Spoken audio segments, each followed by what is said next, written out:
Hey, Storm fans, after that long summer, welcome to episode 1 of the 2024-25 season. Let's Go Storm podcast. As usual, I'm here with Mike and Rish, and we've got our normal starting guest for the season of Michael Darlow. Unfortunately, no one else wanted to come on in September. But welcome, guys. What a long off season that is for fans and players and coaches alike. Definitely. Good to be back. It's a long break, isn't it? It's a long break, which is, I'm sure, quite welcome from Mike and some of the rest of the team. But yeah, it's definitely a long break and nice to be back. Yeah, it's not really. Obviously the playoff final? The bus drive home is good fun, and that week's normally a good laugh. But then the off season begins for the coaches and the team in terms of recruitment, and I'm sure I'll touch on a little bit later. But no, it was a good summer. But yeah, I think we've built a team ready to compete again, which is great to see. That's awesome.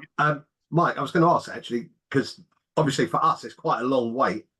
How much time do you actually get off before you start thinking about the next season?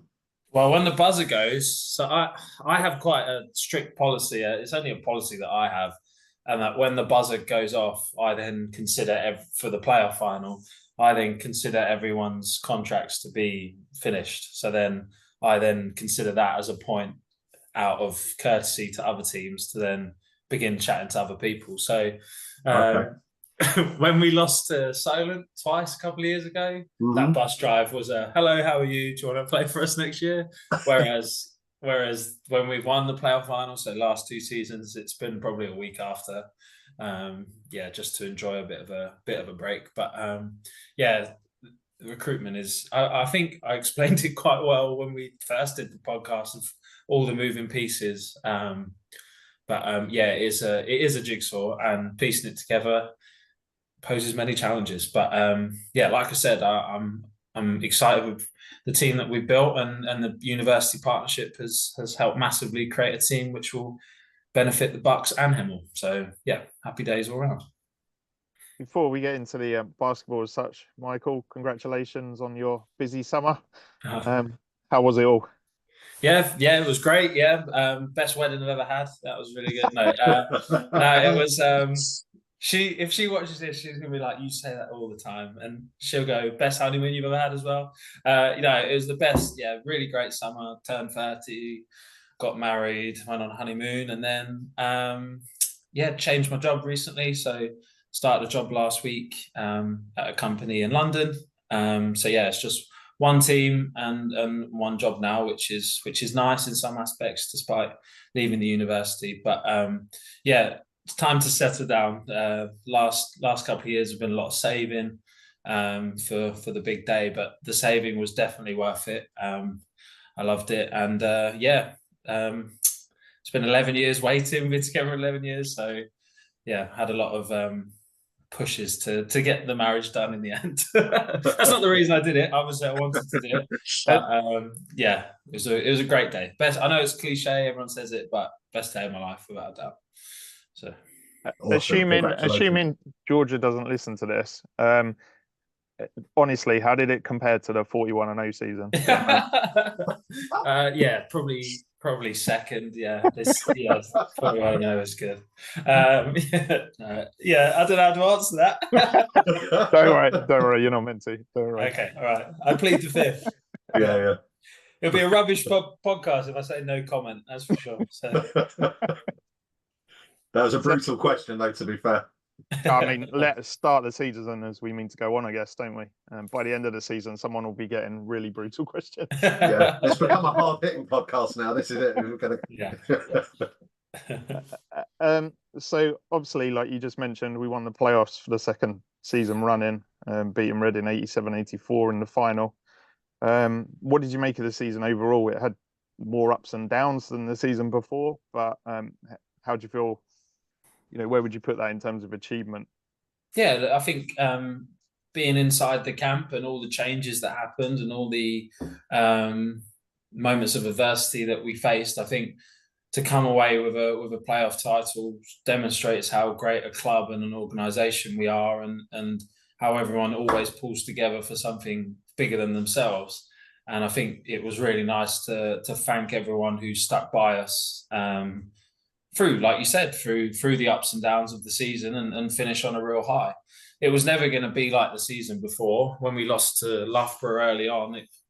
Relief's not the right word, but it was kind of like, right, that question of when we will lose is gone. Obviously, I never want to lose, but that question of when we will lose next went. So it came on just focusing on this season rather than focusing on can the run remain from the year before. And obviously losing Seth, we lost Bernard, Darian came in, then Taylor joined, Braden got injured for a bit. It was quite an extraordinary season. Obviously losing Hakeem as well, that's a massive loss. So yeah, like I said, to try and keep everyone together and then pull together and secure a playoff title was quite an effort. And yeah, it was a way of saying thank you to everyone who stuck by us, which I just said a couple of minutes ago. But I do think it's really important that we always try and do that every year.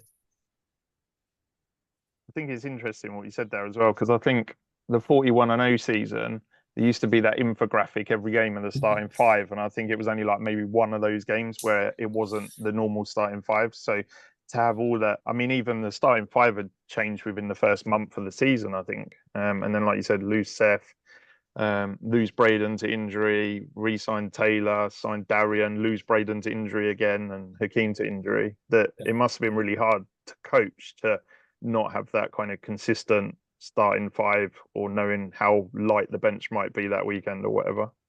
Yeah, it was always game planning was always a little bit different, because normally you have your set way of playing. Yes, you adapt a little bit to opponents, but because we had different personnel, sometimes we had to think, well, all right, well, how do we change the way we are to exploit more with what the opposition are doing, if that makes sense. Typically it was like, well, these are our strengths because this is the core and this is the rotations, based off of who's fifth, sixth, seventh, eighth, ninth coming off the bench. Whereas last year it was like, well, we're probably going to have this lineup which has this strength, so we need to play in this certain way. And then next week, all right, well, we've got this playing style, like starting with Jack, all right, more outside shooting. Tez was more of a defender. That's disrespecting his offense. That he was a good offensive player, but I'm trying to give an example of how just from one slight change can change the way your team can operate. And having that benefit the year before of this is the starting five, obviously faces challenges throughout the season. But we got through it in the end, and we got the playoff title, which was really nice, in a great game as well. Yeah, it was a really good game. Nice to shush the Reading fans as well. Say no more on that one. Yeah, they look strong this year, so we've got to be careful what we say right now. Well, Rish, Mike, what about you guys? Having reflected on the summer, how did you see the season? Maybe in comparisons to other ones you've seen. Definitely I think stressful, for me, I think that one of the hardest things is coming off of such a successful run is doing it again, isn't it? And we also had a change of coaching, so some different sort of coaching as well in that season. I was devastated to miss the final. Actually, I'd made other arrangements. I was on a golf course with my mobile phone getting shushed by lots of other golfers around the golf course, and I was shouting when people were putting and stuff like that. But it was I thought it was just a just reward for a hard fought campaign. I thought we looked great, and it was a really exciting season again, as it always is. The team give everything, the volunteers give everything, and I think the fans tried to do that as well. You, Mike? Yeah, it's a lot more stressful. There wasn't so much fun on the coach home every week. But it was enjoyable. The trophy. I still haven't fully watched the last minute of the final because I didn't even watch it. I think when Pinnock had that ball in the corner, you see on the video I'm facing up. I'm not watching it. Even though looking back on it, it was a bit pointless because if he'd scored, it would have only gone overtime anyway.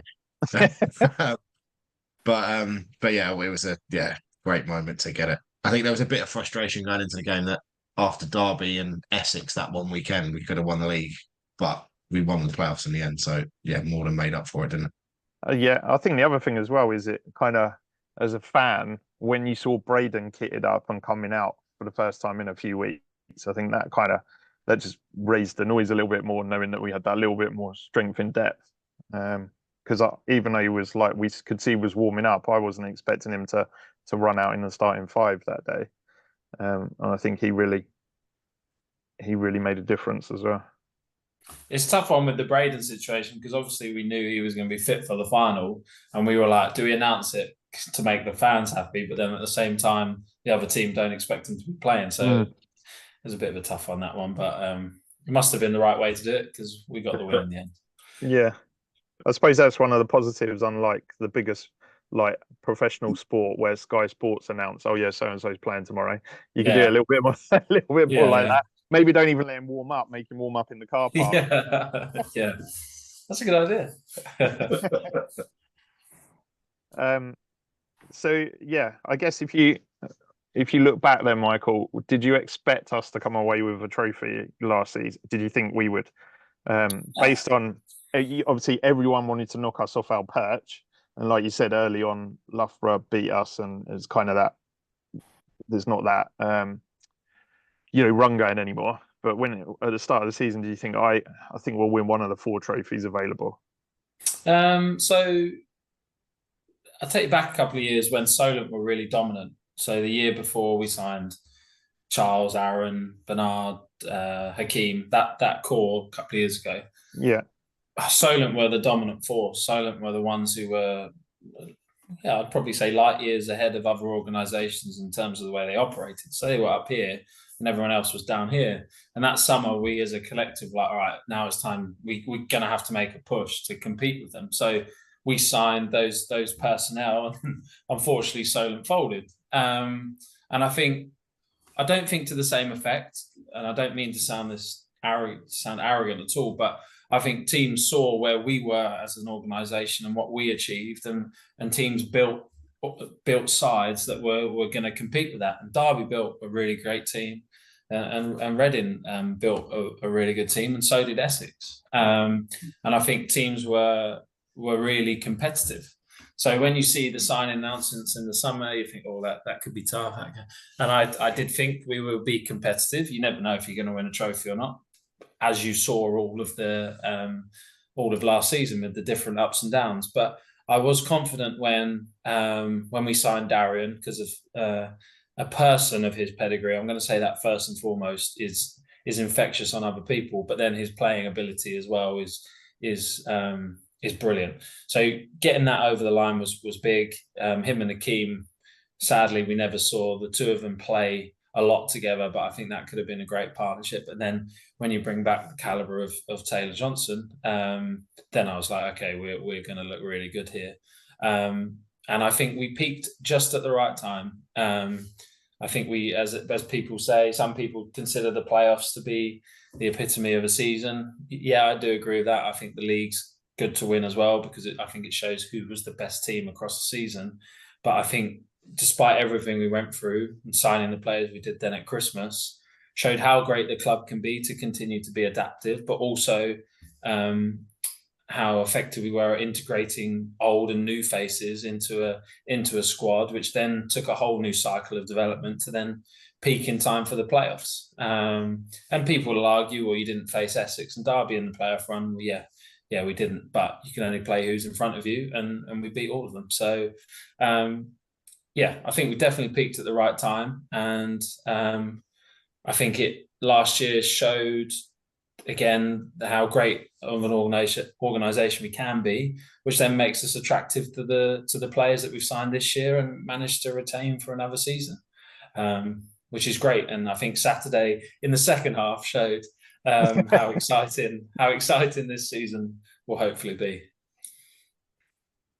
It's an interesting point you make about the success kind of elevating the rest of the league, because obviously it happened with Solent, and I thought there were, beyond the teams that you mentioned, I think, maybe not with all the same depth, but Bradford were like awesome last season, all the teams really stepped up. I think it made the league far more entertaining from a you know, from a fan perspective, the games were tighter. You know, there was drama in the other games, and the league was affected as well. And I think looks like that might continue again into this season as well. For sure. So outside of winning the playoffs, what were your kind of standout moments from last year? We'll talk about ours as well, but I think we'll probably all pick pretty much the same thing. But what stood out to you? This is a bit of a weird one, but Seth's game was pretty special in terms of his leaving game, because I think it showed so many things. First and foremost, it showed what a wonderful bloke Seth Suave is. That's the main thing. But I think what also it showed is how great a club we are, because everyone came, and even though it was a sad day, everyone still came and said goodbye to someone. And that was a monster turnout. And I think that says a lot about us. So that is probably a moment which sticks out the most to me in terms of how we operate. Obviously, in terms of on the court, Veron's tip was pretty incredible. Yeah, that sounds a bit dodgy, that, but you know what I mean. Yeah, Veron's tip in was. You're a married incredible. man now. Yeah. Yeah, Veron's tip in was pretty incredible. Let's crop that last bit out. And then that was an amazing sequence and ending. And it's such a shame, because when you look back, when we watched that game back from a review standpoint, we were up 20 odd or something, which would have given us, well, I think it was only 9 we needed to get the head to head. And I was like, oh yeah, great. Like, I was delighted we won. People get annoyed at me because I always think about what's next rather than enjoying the moment. In the moment, I was delighted we won, obviously. But a part of me was like, if we go overtime, we can potentially beat them by 9, and then we get the head-to-head. And I was like, oh, no, we'll just take the win and we'll see what happens. And then they did drop a game. I can't remember who it was, but then unfortunately we lost to Essex. But that was probably a bit of a highlight for sure. I think that's something we talked about as well, wasn't it, guys? In how we were up by 20, and it could have given us a good like points aggregate in the head-to-head. KitKing went down as well, which hurt, obviously. Hurt him and hurt us. So yeah, that was a big loss. I think even though we were 20 up at one point, I think we were 10 down at the start as well. I think we were 10-0 down after the first couple of minutes as well. So yeah, that game had everything, didn't it? But in reference to the Newcastle game with Seth, I think Darian spoke about that on the podcast as well. It was his first game, and he said he didn't realise what he was walking into until that game. So when you say it was a great moment for Seth and the club, like new players joining and people outside that hadn't witnessed Hemel before, it was a great starting point for everyone. So that was a special moment. Yeah, definitely. And Rish was there giving out stick-on moustaches to people as they walked away. Yeah, I bought about 30. I was trying to buy like 2, and you can't, So I had loads of them, so everyone had them. Yeah, that was special. I think that is probably my favourite moment, actually. Probably that I can remember. Like, winning's great, right? But there was a lot of love in that room that day, wasn't there? It was beautiful, really. I think that's what shows what Hemel is. It's more than just a basketball club. And Seth leaving in a weird way demonstrated that. But like you said, it's like when we played TVC in the semi-final, we had all those people turn up to Uxbridge College, which signed Hakeem. We then had that moment with Seth, which then proved to Darren that we are a legitimate organisation rather than just a part-time organisation, which may have I'm pretty sure it had an influence on him returning. So little things like that are really helpful. And I think a few of the guys, I can't remember when it was, but a few of the guys have mentioned to Trent that if he keeps his tash, then there could be another tash night. So Trent needs a couple more games like he did on Saturday, and then he might get a tash night. But he what a debut he had. I'm sure we'll talk about that a bit later. Yeah. So I think the other thing with the Seth night as well is, as fans, we don't normally get to do that, because normally the season ends and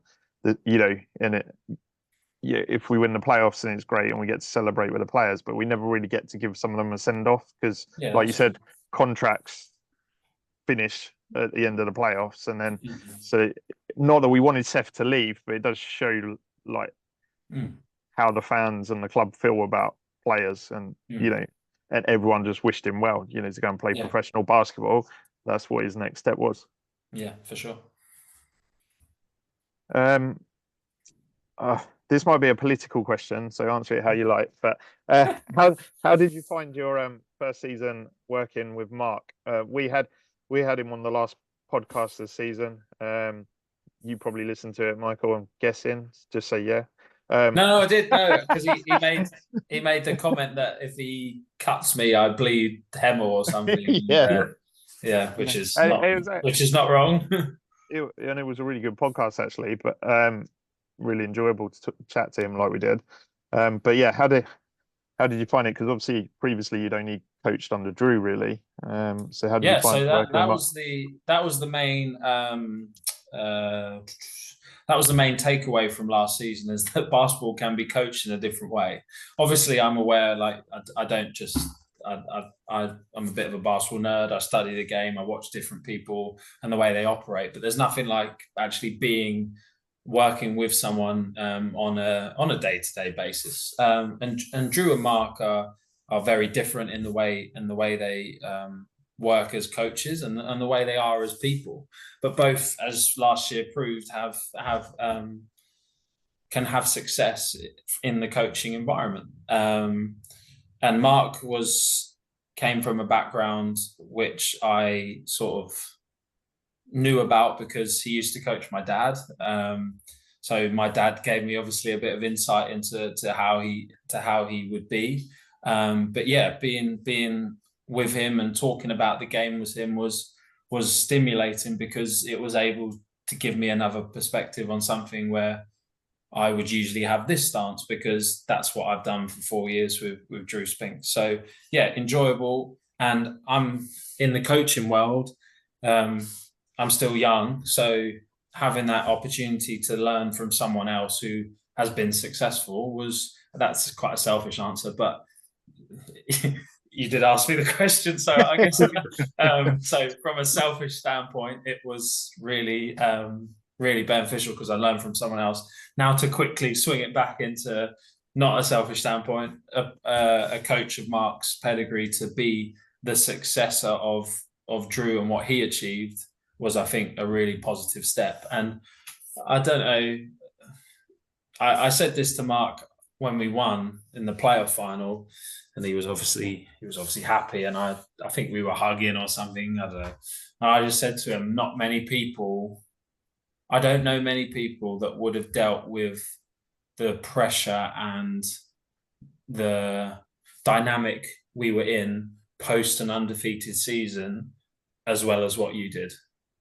I don't know many people that would have, because that first loss would have been disastrous for anyone. Whereas Mark's been there, he's done it, he's seen it all, and I think it was a good appointment to have a person with that, as I said, pedigree, but also experience, where he can go, yeah, I've been there, I've done it, I've coached different scenarios, and he could get us through that, which, as was proven, he did. So yeah, it was a long-winded answer of saying yes, it was good.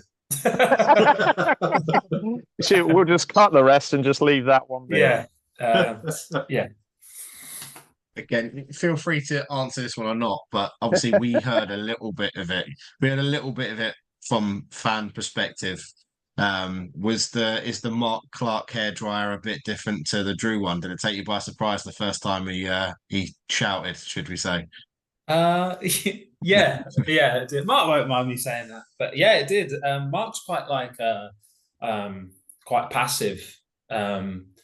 Not in like an uncaring way, but like he's quite passive in terms of because he's so experienced. Like in the final, well, not even in the final, on the first game, it was the first game actually. Like Drew and I used to have a schedule, right? We get there at 5:30, we do this, then we do this, then we get the players in at 5:15, then we do this. After the players are gone, we'll have a quick recap on what we're going to do. Then we go out about 1:45, do the announcements, start the game. So I turn up to the first game and I'm going, right, we get here, there, we do this, and he goes, Mike, just chill. And it was like, oh, okay, like this is different. So yeah, it's a bit different in terms of that sense. But that was an example of like him being passive. But yeah, sometimes at practice when, I think sometimes it goes from 0 to 100, but rightly so. I've never seen him do it like, is unjustworthy, is that the right word? Is it even a word? I don't know. But yeah, it's always had a valid reason for it to happen. But it was a bit of a whoa. And there's people are saying that he did it to me in the final as well, which is quite funny because I was suggesting to doing something. It was quite a heated moment. He just turned around and went, use some words that can't be repeated. And I just laughed it off because it wasn't personal. So yeah, and he has apologized numerous times for it, even though he doesn't think he said what people said he said. But he sometimes, but it's always for a good reason. It's not just doing it for the wrong reasons. Mike, Rich, have you got any more questions from last season, or should we move on to the new season? No, I'm happy to move on. It's an interesting point you made about having the experience to come in after a 41-0 season, because I guess that could be such a massive like thing on your back, to almost be scared of losing, right? And yeah, exactly. So interesting point. I think this coming season's quite a simple question. All the fans want to know, Michael, is are we going to win everything? I think we have the capability of being competitive in every game that we're in. So yeah. Whether or not we will see. But I think we have built a team that can compete. So that's all we can do at this stage. So I think it is going to. Oh, God, sorry. No, go on, mate. I was going to say, I think it is going to be competing in a different league this year, though. You look around at every team that's in the league, and there's a lot of strength in it, I think, compared to previous seasons, anyway. This is the point in the podcast where you ask me who's good, and I name every team. So yeah. So, tell us who isn't. No, you are right. That Birmingham have the usual names are strong as always. But then the teams that recently joined and have joined have put good teams together. Bristol have put some BBL experience within their squad. Birmingham have gotten stronger.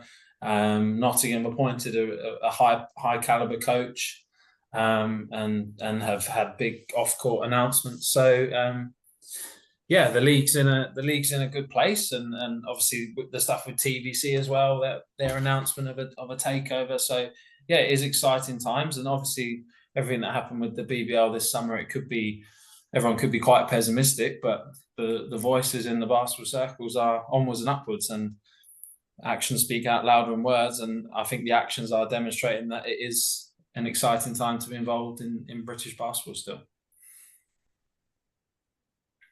So, do you have a pick? If you could pick one, I know I put myself out there. I said Newcastle will probably be the team that breaks someone out the top 4 this year, looking at their roster anyway, although they haven't started very well. If KitKing's anything to go by. But if you could pick one team that comes into top 4 that wasn't there last season, would you be able to pick one, or would you not want to? Milton Keynes. I think Milton Keynes will be up there.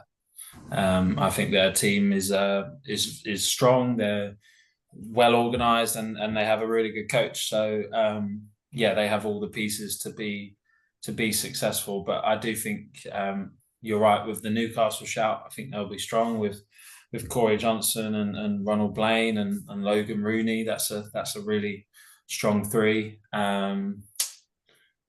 TVC, if there's still obviously time to recruit, so they might bring in some other guys, which we need to be conscious about. But yeah, I think MK are the team to look out for. Despite losing Jordan Spencer, they showed that they're a team, they're an organisation bigger than one person, and have recruited really well. So again, we shouldn't be scared of that. We should be excited that they're in our league. While we're talking about other teams as well, interesting to see Birmingham strengthen with 2 ex-Storm players in Levi Noel and Leon Hendry, and then Bode do the absolute dirty and go to Worthing. And then also good to see AJ Roberts on, into his first coaching role as well. So some big Storm names there. What do you make about facing some of them again? Yeah, it's always good to see them. Obviously, Romario on Saturday as well. We played really well. So no, it's always sad seeing people leave, but I always hope that they are able to find another opportunity to compete and play. And Levi is a great example of moving to the Birmingham area with his partner Joe. Joe coaches the netball team there, and Levi's playing for the basketball setup. I don't know why he's with a netballer; they're a bit dodgy, but I think it's quite exciting what's going on for them too in that area. So yeah, all the best for all the other guys. Good to see Bode hitting a three buzzer beater three to win a game again as well. Yeah, nothing's changed. Nothing's changed. Still coming when the team needs him, and I've been on the floor with him, and I've been sitting watching him a number of times where he plays really well on that court. So he likes that court, and it was no surprise that when Worthing needed him, and he stepped up, and against his old junior team as well, Barkins. That's quite funny. A bit of an addition to the story. So I thought he was actually unlucky not to get Player of the Week this week. To be fair, I know Victor had a great game, 30 points as well, but Bode got 30 points and a 0.2 second match winner. So I thought, I was a bit surprised to see Olerin got that. I thought Bode deserved it personally, but it might have been off the efficiency of his shooting, Olerin, because Olerin potentially, yeah. But if you look at it from a statistical standpoint, then you probably say Olerin based off my response. But if you look at it from a story, then I do agree with you, Mike. I mean, to be fair to Reading, they didn't score many points over the weekend, did they? 2 games of what, like 120, 130 or something? It's unbelievable. Yeah, they're going to be good. They've made some really good signings, and I think they have another import spot still available. So whether or not they fill that, we shall see. So you mentioned recruitment at the beginning of this bit, Michael. What were the kind of priorities and the strategies ahead?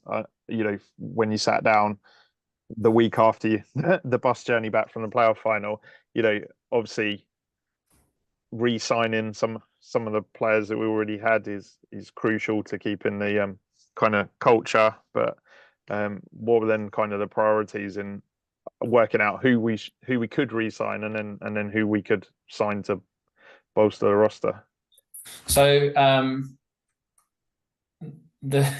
it's quite unique because in the university circles, the courses begin in September, and that means it takes quite a bit of time to get people in and sorted before that typical buzzer beating end of the game that I just talked about earlier. So Trent and Joe were actually sorted during the season. So Trent slid into my messages, which was quite nice. He messaged me on Instagram, and he was like, "Look, I'm interested in studying and playing. Would you be interested?" And I was like, "Absolutely." Trent got sorted quite quickly, and then Joe's looking to he's doing a master's in physiotherapy. The University of Hertfordshire is one of the few organisations that actually does that. So getting them two wrapped up was good. Trent is as you saw on Saturday, from both of them had a tremendous first impact, and Joe's reputation of his outside shooting is going to be really helpful when you have the attention that the likes of Darian and Sam and Tremichael will get. So to have that floor spacing with Joe will be really beneficial. But the core is always essential. So Sam, Darian was automatically part of that core. Veron was part of that core. Matt Dissu was part of that core. Jack was part of that core. So, and Hakeem, even though we're not going to see Hakeem probably till after Christmas, if we try and keep a 6, then that's really important. And I do think that's a contributing factor a little bit to potentially the start of the season we had the year before, is that there was a lot of new faces. Yeah. So as you talked about, lost Drew, we lost Teo, we lost Taylor, Aaron, like loads of people that that we usually are big on Charles, like we're usually big on keeping a core. That last year we didn't have that, but whereas this year we've kept that, which I think is really important. And just having Mark there again doesn't have to have that whole integration process. Mark gets how it works. So getting the Mark announced quickly was really beneficial to the recruitment of players. And then Sam is obviously one of the best, you could say, British player. Well, he's definitely one of the best British players, but you could say he's one of the best players in the league. But Sam always plays heavy minutes, and at some point that's gonna hurt him. So we looked at how can we help him with having like a point guard.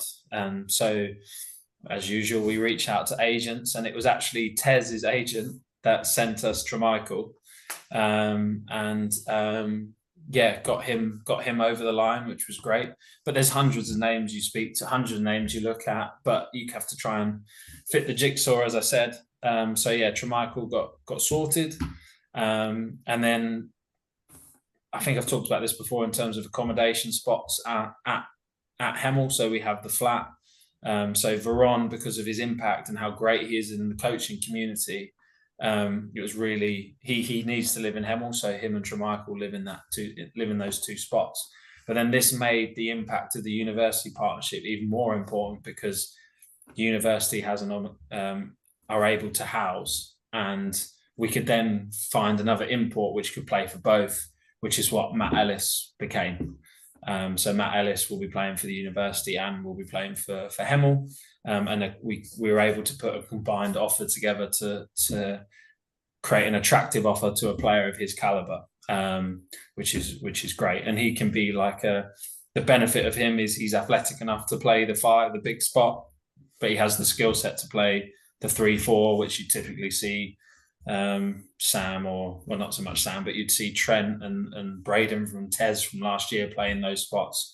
Or last year you'd see Braden and Veron at the 4. Matt has the skill set, capabilities, IQ to do multiple spots, which makes it really beneficial. And then Jarvis and Ade were the guys that were still part of the university program that we see as the future. So they're able to be part of the team and develop. So I think that's everyone I've mentioned. And obviously always important to get high flyers and people that entertain the crowd. So Veron and Matt's athleticism, which we saw a little bit on Saturday, was always pleasing. And the improvement of Matt Dissou from last year, he couldn't have got any worse. No, I'm joking. His improvement from the beginning of the season to where he finished. I think the London Elite game last year, where he had 28 or 26 just before the playoffs, showed how far he'd come, and it was a no-brainer to try and bring him back. And I always talk about how the need to have people in the local area. Matt ticks that box, and he's a really good human being. So, I'm really pleased with the team that we put together. And like I said, I think the second half on Saturday demonstrated the capabilities that we have. Looking forward to Saturday and Sunday, which I think will be a real test. Double headers are always a test, but if we can finish Sunday top of the KitKing, and then hopefully, it's a home draw in the next round. So that's another pleasing thing to come out of this weekend. But looking forward to seeing the team spend more time together practicing this week. And then I think it was a bit touch and go in the first quarter, in the first half, because some of the guys, it was their first game competing together. Yes, we do stuff for practice, but we'll now have a game, 2 more practices, and then 2 games to really showcase what we can do. So, I'm excited to see how much we improve this week and put it on the floor on the weekend. Lots to unpick in that bit there. I'm more interested to know, how comes Darlow's DMs are now a global force? You know, how did Trent know to drop into your Instagram DMs?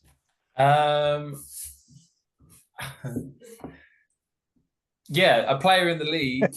I can't really go into too much detail on that one. A player in the league gave Trent my Instagram, and then Trent messaged me, and I just responded. Oh, okay.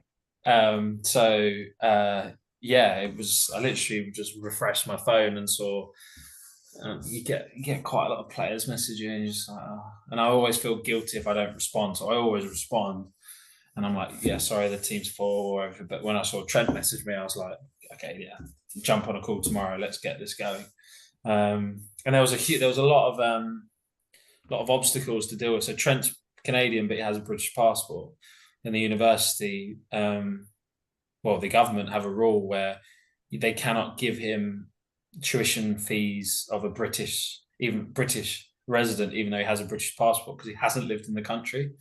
So his tuition fees went through the roof, and I was like, oh, great. And there was just loads of obstacles, but the university then were able to provide us a scholarship outside of the sports scholarship that I was responsible for, which was then able to help Trent come over and make it financially viable. So, great signing. And I think the fans are going to love him, because I think you saw on Saturday, yes, okay, he scored 21 points, got player of the game, but he was on the floor more than anyone else. He was diving on loose balls. He's going to be that person that Hemel Storm fans love, who put their heart on the line. So, terrific person.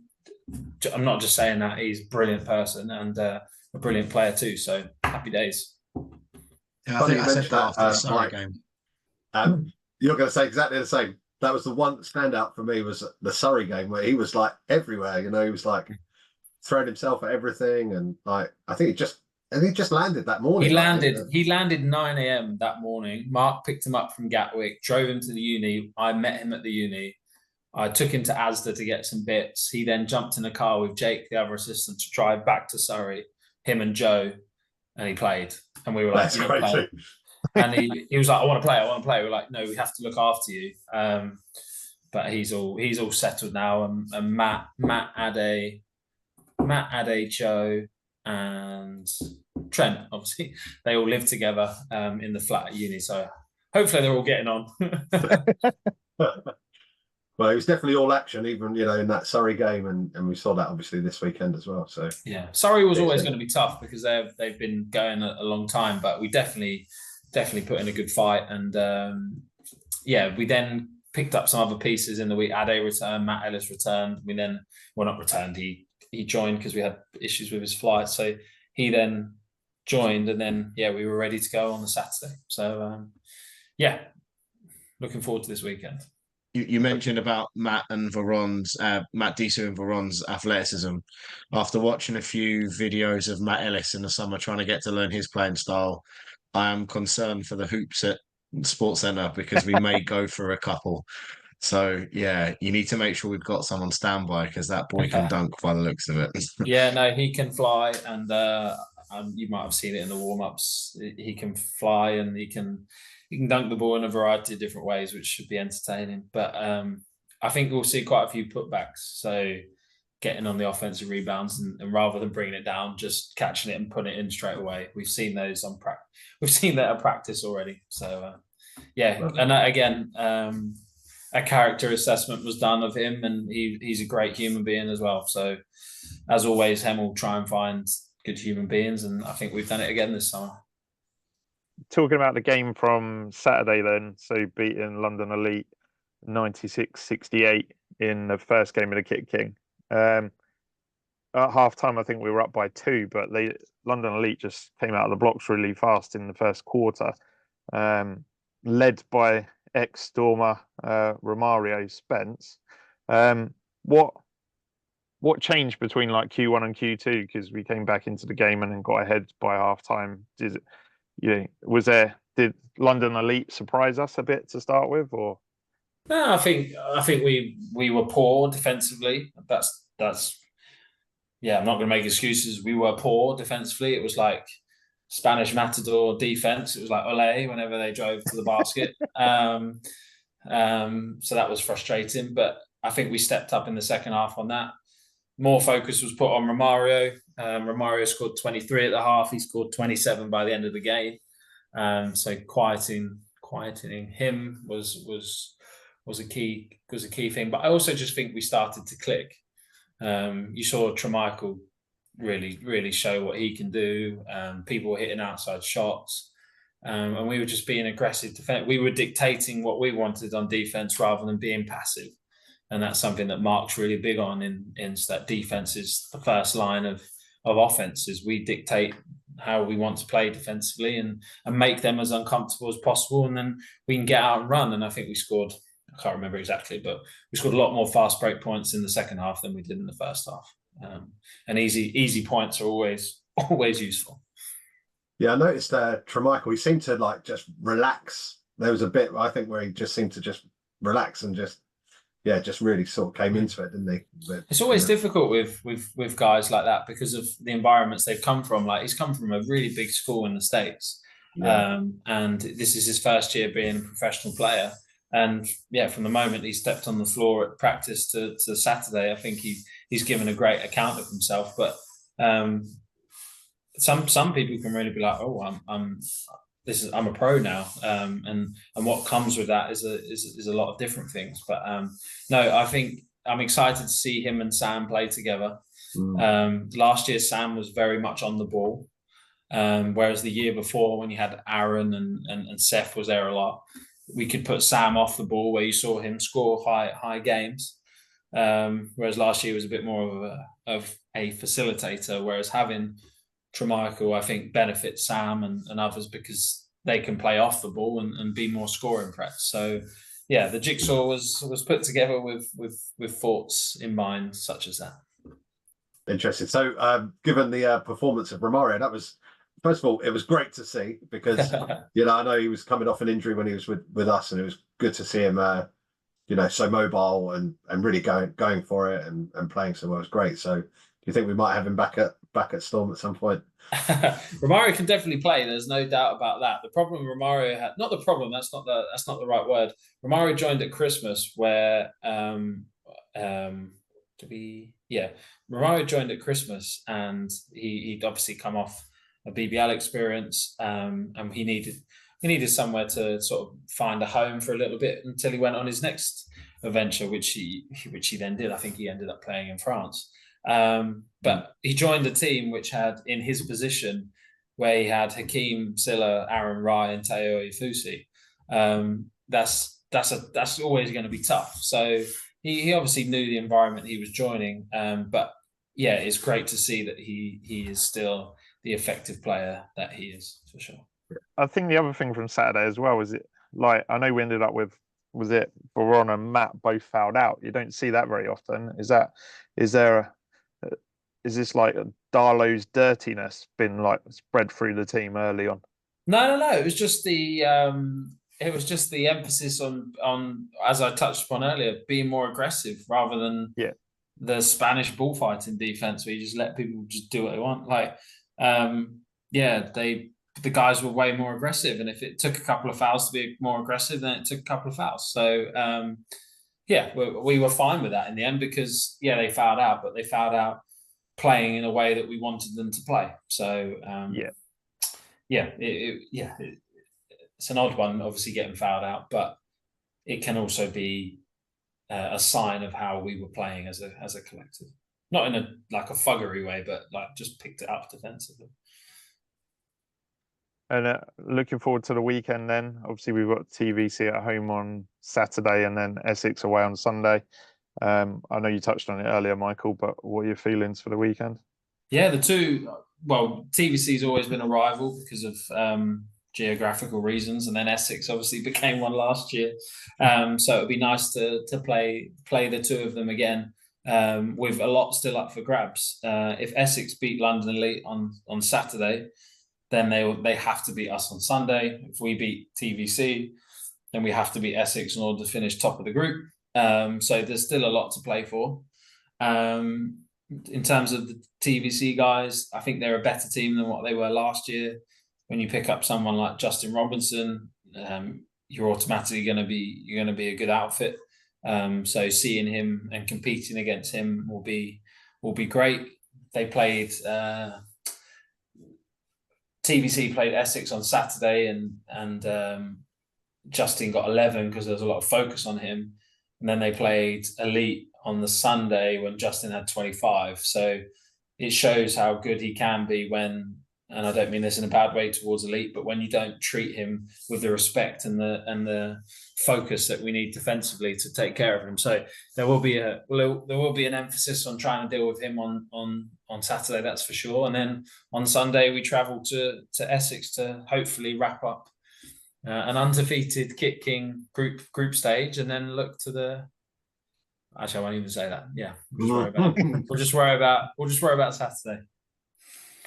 Okay. Rish, Mike, what are your feelings ahead of the weekend? I love playing TVC. It's always a good game. So yeah, I think the TVC away game in the playoffs was my first away game, I think, actually, with Storm. So that was a good experience with TVC, and then all the home games. So yeah, I'm looking forward to that one. It's always a nice little rivalry. In theory, historically, we've blown them away, so it'll be good to see that again on Saturday, hopefully. It's nice to have it as a home game so we don't melt in their gym, though, isn't it? Hopefully they fix that and buy some aircon with all the money they're going to have next season. What are your feelings ahead of the weekend, Rish? Just super excited. I'm looking forward to seeing the team progressing again. I think we look like, really exciting team. So it's going to be great to see us up against different opposition that are going to pose us different problems and see how we handle that. But very excited for Saturday. I hope that we can see the game on Sunday in person, but we'll see what happens with that. But just very excited for it. I'm just to be honest, it's been such a long time without basketball. Just really pleased to have a doubleheader weekend so soon. So, well, that's your fault because you spent the playoff final playing golf, Rishi. So I know. I know. It's your fault, no one else's. It was the way I was scrambling around trying to see if I could get someone to take my spot as well, but I couldn't do it, unfortunately. But I'll let you off. Thank you. Is there any other sport where the off season is as long? Netball is huge. Really? Netball is February till June. And then, so then end of June till back to February again. Wow. Yeah, netball's massive, but that's just in this country. Always a netball reference. Stupid sport. I can't wait to snip these and put these as the teaser trailers. This is a safe space, I thought. Always, Mike, you're good. It is, it's always exciting when we play TVC. It's always a bit of a grudge match, isn't it? There's often players from both sides that have played in the other team, and always a nice team to play.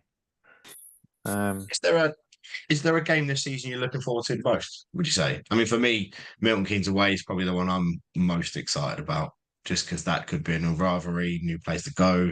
But is there anything on your radar that you're excited about? The professional response is the next game. But MK is always good. TVC is always good. And I think the league needs these local rivalries. And then there's obviously historical rivalries as well, like Worthing's always a big one, and Derby as well. So all of those are enjoyable games. I do like playing against opposition which have similar crowd to what we have. I do look forward to those games because I think it's an opportunity for us to demonstrate coming together against something bigger. Because when you're at home, you have your home comforts, you have the crowd cheering for you. But like when we played Birmingham away last year, that was a hostile environment. But that's a tough place. They play really physical, and we came there and dominated them, and it was really enjoyable to eat a chicken and coriander sandwich that they made after the game. Now we won. Is that what you're looking forward to then? The sandwich? They have. In terms of, so I used to love playing against Bristol because they used to be sponsored by Subway. So their spread after the game was unbelievable. And then but Birmingham have a good spread as well. So that's probably, I'll say Birmingham based off that. I thought it was a pretty hostile environment at Birmingham, actually. It was good as an away fan to go to Birmingham, wasn't it? They had a good, they had the biggest drum in the league as well. Yeah, you guys were right behind us. I can't remember who had the drum, and then they brought out this drum. It was about 5 times the size. We sat it right next to us. It was like that was like a comedy drum. You know, it was so big. It was hilarious. Yeah, you guys were all right behind us, which was really good. Yeah.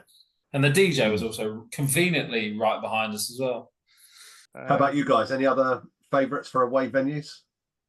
Anything you're looking forward to? I quite like Worthing, going to Worthing, just because of the rivalry we've had with them over the years. Looks like they've put together a stronger squad this season than they had last season as well. So that rivalry should continue. And it's always a good fun trip to Reading, because they have very vocal support, don't they? Always a tough game going down there as well. So I don't like going to TVC away. It's too hot. It's a pound a slice for pizza, though. That's true. I always enjoy a trip which has numerous service stations, because the leaflets are always fun to put in people's bags, and that's always. So Newcastle away is always a great trip. I was just about to say, we've only got 4 weeks away till that, mate. So it's fast approaching. I do feel bad for the businesses that we take the leaflets for, because they probably think they've generated a load of business, but they have generated a load of laughter, so that's more important. Yeah, their return on investment on those leaflets is terrible. I'll never forget when we played one game and they were put in Drew's hold'em. So he comes out, sits on the bench, unzips his hold'em, and all these leaflets are on the bench. He's like, oh, he goes, it was so funny. And he was looking at me like, Darlow. I was like, I didn't do it. Don't blame me. We should really be saying that the trip we're most looking forward to is to the National Basketball Centre at least a couple of times. Yes. Well, the first one would be the National Cup final, wouldn't it? So yeah. Talking sort of about old players, obviously Aaron's made the move from Cheshire Phoenix to London Lions in the last few weeks, and then Taylor's obviously gone to play in Germany for the coming season.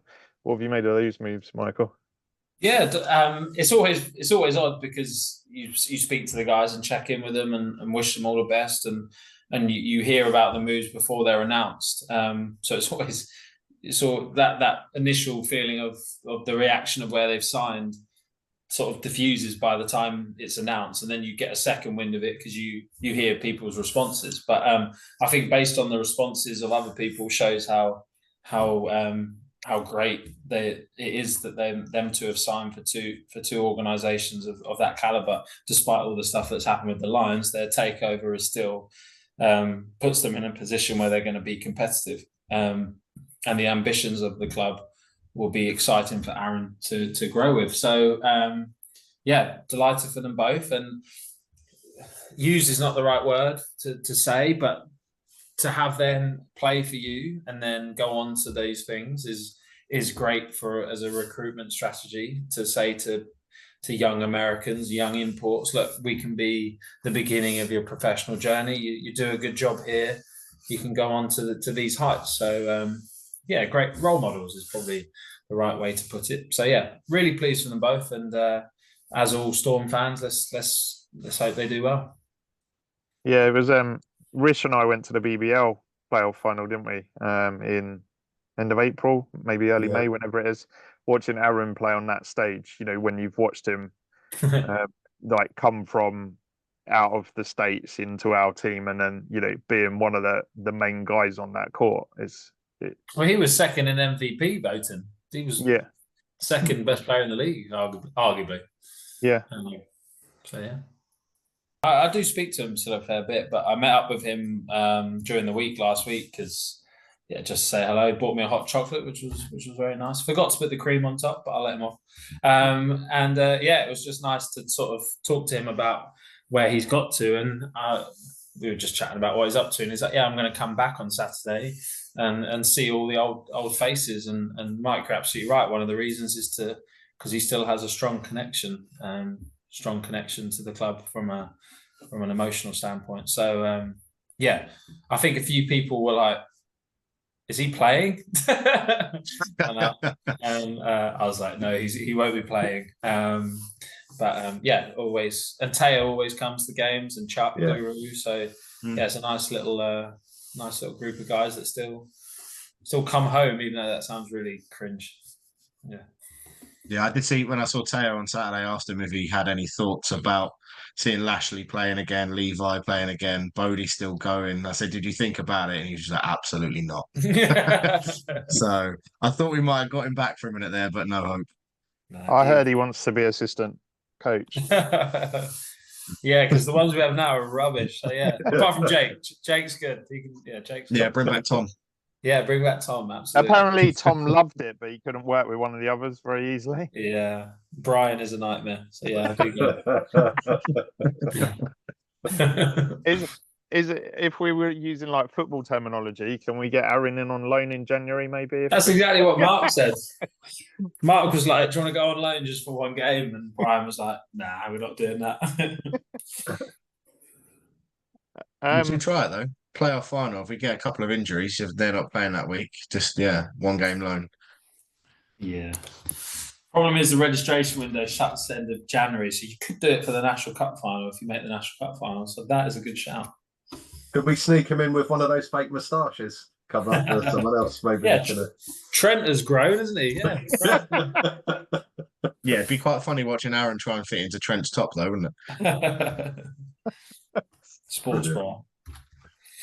I think we touched on the BBL and what's happened to the BBL. I know, Mike, you had a good question on it, and we spoke about it briefly earlier. So obviously the BBL's kind of folded and then become the Super League basketball. But what, with the standard of the NBL now, and you talk about it being professional and stuff as well, Mike, what can the NBL do to try and close the gap and gradually become part of the SLB? So, really in sport, you want promotion and relegation to keep to keep it interesting, don't you?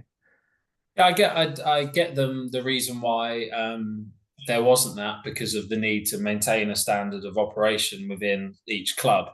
So I do get why there is not that, which is why I thought the trophy competition was a nice thing for the UK basketball scene to do, because it allowed some teams from NBL to play in that competition. And I do think there would be like the National Cup is essentially the FA Cup, but it could be quite nice to have an FA Cup including the SLB teams. It's really weird to say SLB, but no, I think what happened before, I don't know too much about it. You speak to different people, you get different stories, but from speaking to people I trust, my understanding was that the gap between the BBL and the NBL last year was enormous because of the amount of money that was going into it. And I think it formed a bit of a gap, whereas now it's being back-run by clubs and there's not as much money going into it, but the reputation has still been grown. There could be an opportunity for teams to find it more accessible to join the Super League, rather than seeing the monumental affiliation fee there was in previous years to try and restrict anyone joining the league. Now it's a lot easier to have that access. So I was a bit worried. I was like, oh no, I was really excited. I saw more BBL games face to face than any other time previously. But looking at some of the announcements and looking at the caliber of players and looking at the Reebok announcement, I'm still interested to see. I haven't heard anything about the streaming. I'll be gutted if we can't watch as many. I watched most of the games on YouTube. I watched pretty much all the Sky Sports games on repeat because we trained on Thursdays. So I hope they tick that broadcasting deal off in whatever way they can. But yeah, even though, I don't know, I think there is a light at the end of the tunnel, and I just think the tunnel I think the light was getting a bit closer because of what happened last year, but I think the light's taken a few steps back, but I still think it's there, and I still think there's excitement to be had in the opportunities within the UK basketball scene.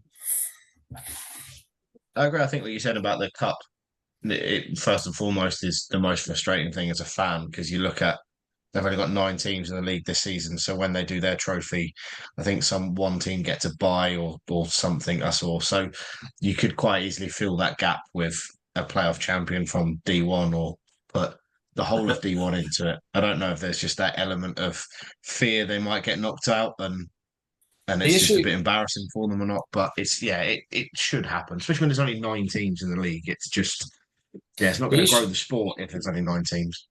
A little bit of an issue that I've heard as an argument in previous years, which I do understand as well, is that the league, the BBL, SLB, are run by professional organisations, and a lot of them have professional staff. Some are still volunteer based, and volunteers. We're very fortunate to have a fantastic group of volunteers who are willing to give up Saturday nights or potentially a Sunday night. But if you go into that league based off the fixture schedule last year, I think it's going to change this year. But if you enter that league, volunteers would be needed on a Wednesday night, Friday night, Saturday night, Monday night. And that's when it becomes difficult to incorporate the 2 leagues because of the difference in how the clubs are run. Like a lot of the clubs are volunteer based in our league, whereas in the Super League, yes, there are still the need for volunteers, but there are more people working in a professional capacity. It's just a way of growing a sport, but I could talk about that for a long time. So I'm not disputing what you're saying, by the way. I'm just saying that that's an argument that people have had. So yeah, I think the midweek fixtures and the Friday fixtures especially are, there'll be more challenging ones. But even the cup competition, you could just say that's a Saturday, Sunday only. I think if Hemel ever got its own facility like Leicester have and Newcastle have and Bristol, well, potentially on the cards for, I think if they can, if Hemel can then move into that position, then you can kind of begin to dictate who uses the space at what time. But that's also another variable where you've got 4 badminton courts in operation.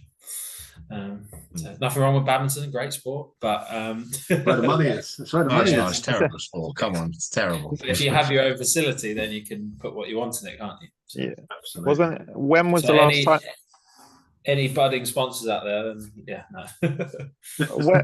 When was the last time we didn't play USA Select in the Storm Dome?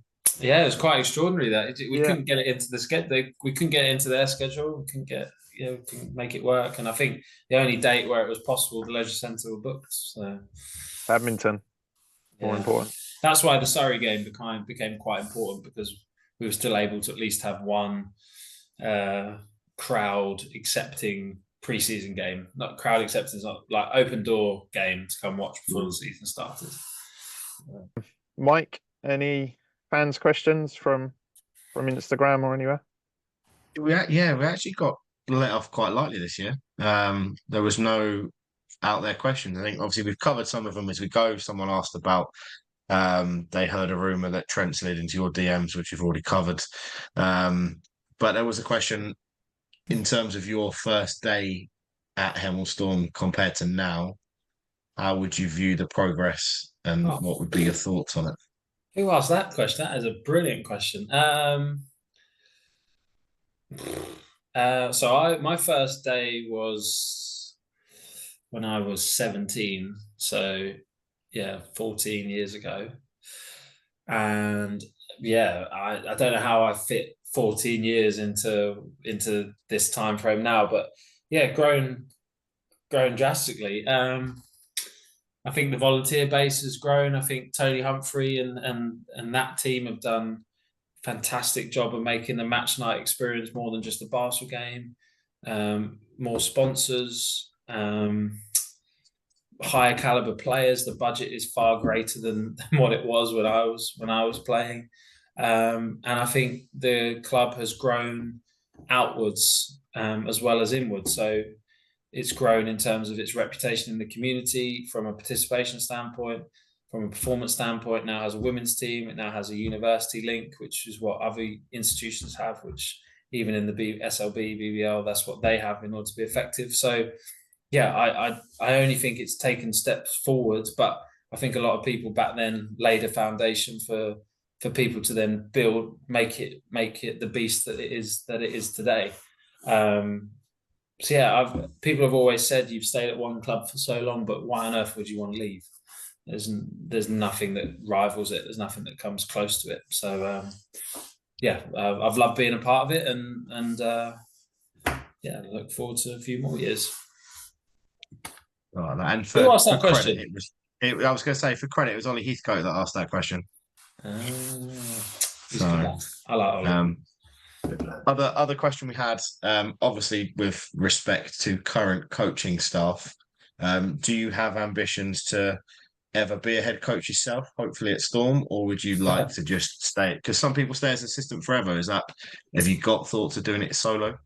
So that I always think stuff. I probably overthink stuff, but it would never. I still stand by this, and I think I will stand by this for the foreseeable. Where Hemel is a blessing, but also a curse, in the sense that it's a blessing because it's a great club to be a part of, but it's also a bit of a curse because, without sounding arrogant, I think I could head coach other teams in Division 1.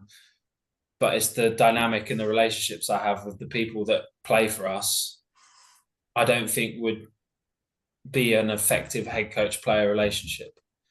Sam Newman, I've been around for a while. Jack Burnell, he could be my brother for all I know. I don't know. Like, there's conversations that his dad could be my dad. I don't know. And like when Teo was around, like Teo's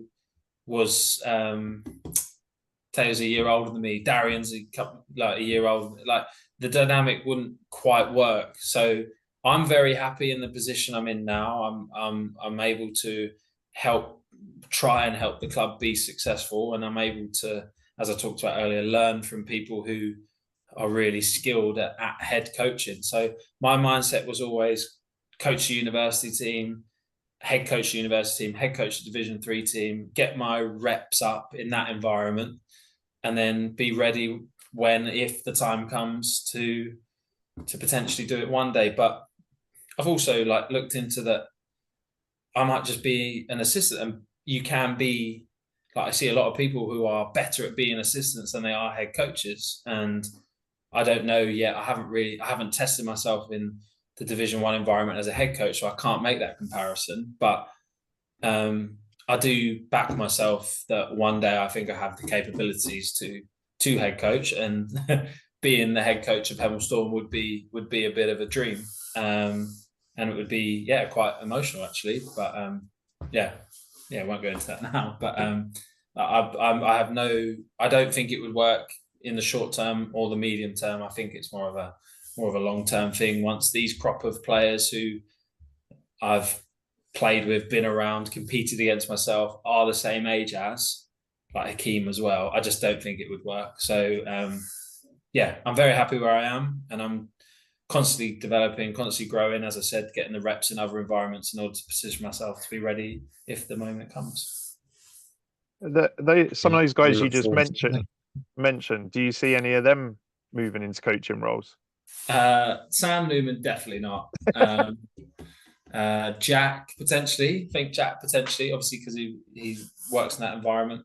I think Teo would be a good coach. I think Darian would be a very, very good coach because of the experience he's had.